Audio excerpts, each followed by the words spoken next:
It's a choice and a chance. Choice to do good and a chance to make a difference.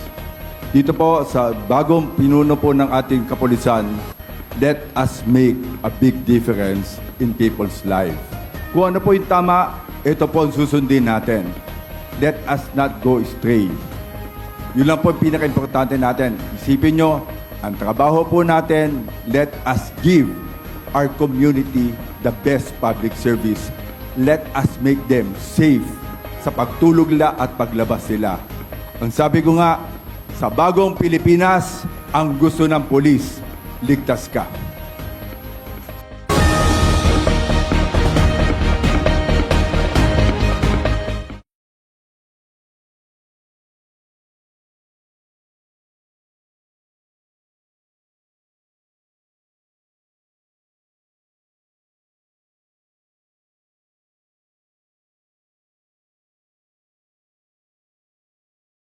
Yung pong mga pulis po na involved dito sa mga anti-illegal drugs operation ay pansamantala na pong nirelieve sa kanilang mga pwesto, dinisarmahan to give way to the ongoing investigation.